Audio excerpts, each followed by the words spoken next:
everyone. Hope you've been staying safe and healthy, and thanks for checking out my vlog, A Dose of Reason. I'm Dr. Shira Doron, an infectious disease physician and the hospital epidemiologist at Tufts Medical Center in Boston. Every week I look forward to answering your questions about the COVID-19 pandemic and sharing my thoughts on the latest news and scientific updates and breakthroughs so you can make the best health and safety decisions for you and your family. You can send me your questions to adoseofreason@tuftsmedicalcenter.org. Please include your first name and hometown with your question. I'll pick a few questions each week to discuss in the vlog. The theme of the week is hope. Cases are clearly dropping in many countries, and in U.S. states hit earliest with the Omicron wave, including Massachusetts. I'm seeing that manifest in fewer new hospital employees testing positive per day, and fewer students and teachers at my kids' school being added to the dashboard each day. It's worth noting that we can expect at least as many infections on the downward side of the case curve as we had when the curve was on the upslope, and quite possibly more, as the curves are not often as sharp on the way down as they were on the way up. Last week, the CDC updated its page on mask wearing.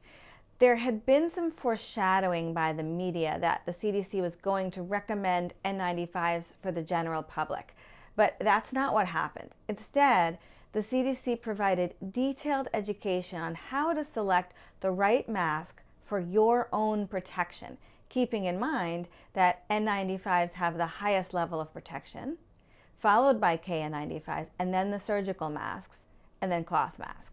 But they emphasize that you should wear the mask that has the best fit, protection, and comfort for you.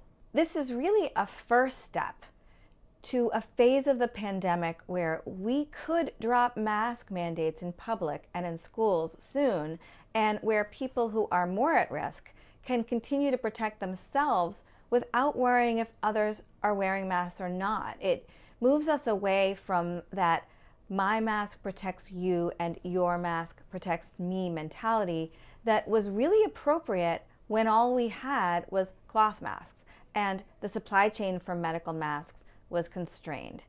That's a good thing. Our first question comes from Alan from Falmouth. There were some positive signs last week that we may be over the hump of the Omicron surge. Is the worst behind us? Will this be the last COVID-19 surge we'll see before the pandemic ends?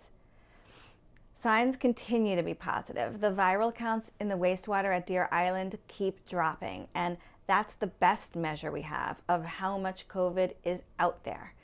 Cases are falling now too, pretty consistently over a week. There's even a hint of hospitalizations leveling off. But it's too early to throw a party. All of these metrics are still way higher than they were before the Omicron wave. Whether this is the last surge or not, I guess I'd have to say that it's not. Seems like there's always another variant around the corner. So my plan is to thoroughly enjoy the times when cases are low and not take them for granted. Our second question is from Sarah from Newton. If you are fully vaccinated and boosted, how long after testing positive for Delta or Omicron are you in the clear before you're more susceptible to getting it again? Is the time frame different if you're vaccinated without the booster after testing positive? Well, what we know is that if you get infected with Omicron, you have good antibody levels to protect you against Omicron and Delta infection. If you were infected with Delta, though, you aren't well protected against Omicron, and we are seeing people get infected now who were infected not long ago in the Delta wave. But we have no way of knowing yet how long immunity with Omicron will last. It just hasn't been around long enough. Now, we don't know whether Omicron will protect against the next variant, but we do know that so far, vaccines have protected against severe disease by all variants. So that's why we encourage people to get vaccinated and boosted now if they aren't, even with the Omicron variant being the predominant circulating strain, and even though vaccines are somewhat less effective against Omicron for mild and symptomatic disease. Our last question is from Dia from Hawkinton. I saw Governor Baker announce that schools will be moving away from the test and stay program in favor of rapid antigen testing. Is this a good idea? Will it help ensure in-person learning and keep our kids safe? Well, before Governor Baker's announcement on Tuesday, Vermont had announced an end to contact tracing in schools, while Connecticut and Rhode Island have implemented programs that let exposed students come to school without any testing. Meanwhile, the Massachusetts DPH has significantly scaled back its entire contact tracing program across the state, citing an intent to move in the direction of treating this virus like other endemic ones. Massachusetts has had a hugely successful test and stay program in schools where students and teachers have been able to come to school after an exposure if they test negative in the morning. It has saved about 500,000 school days, but it has also provided a huge amount of data, and the vast majority of those tests are negative.